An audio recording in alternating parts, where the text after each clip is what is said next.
मी Shivaji Kamble SK news Latur चॅनलमध्ये आपले स्वागत आहे। आपण एक ताजी आणि महत्त्वाची बातमी पाहूयात। लातूर महानगरपालिका ॲक्शन मोडवर। गांधी चौकातील 4 गाळ्यांना ठोकले सील। थकबाकीदारांनी थकबाकी भरण्याचे मनपा उपायुक्त खानसोळे पाटील यांचे आवाहन। लातूर महानगरपालिकेच्या हद्दीतील महात्मा गांधी चौक व गांधी मैदान येथील मनपाच्या व्यापारी संकुलातील गाळेधारकांवर एकूण 9 कोटी रुपयांची मोठी थकबाकी आहे आणि चालू वर्षात आतापर्यंत 4 कोटी रुपयांचीच वसुली झालेली आहे।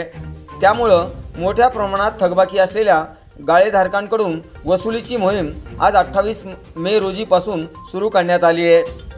आज गांधी चौक येथील विविध वृत्तपत्रांचे कार्यालय असलेल्या 4 गाळ्यांना मनपा अधिकाऱ्यांच्या पथकाने सील ठोकले आहे।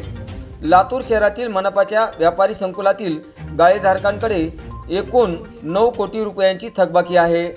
त्यामुळे संबंधित गाळेधारकांनी आपली थकबाकीची रक्कम तात्काळ भरून कार्यवाही टाळावी असे आवाहन मनपा उपायुक्त खानसोळे पाटील यांनी SK न्यूज लातूर चॅनलशी बोलताना केले। आपल्या सोबत आहेत मनपा उपायुक्त खानसोळे पाटील। ते या मोहिमेबाबत काय म्हणाले ते आपण पाहूयात। लातूर शहर महानगरपालिका हद्दीतील आपले महानगरपालिकेचे जे व्यापारी संकुल आहेत त्या व्यापारी संकुलानंतर्गत जे काही गाळेधारक आहेत त्यांच्याकडे बऱ्यापैकी थकबाकीची रक्कम प्रलंबित असल्याचं आमच्या निदर्शनास आलं। त्या अनुषंगाने माननीय आयुक्त बाबासाहेब मनोरे साहेब यांच्या निर्देशानुसार सदरील थकबाकीदारांकडनं टॅक्स वसुलीची जी मोहीम आहे आपली ती वसुलीची मोहीम जी आहे ती सुरुवात करण्यात आलेली आहे। आज पहिल्याच दिवशी आम्ही एकूण 15 गाड्यांचे जे सर्वाधिक थकबाकीदार गाळेधारक होते त्या 15 गाळेधारकावर त्यांच्याकडनं वसुली करावी किंवा कार्यवाही करावी असे निर्देश मालमत्ता विभागाला दिले होते।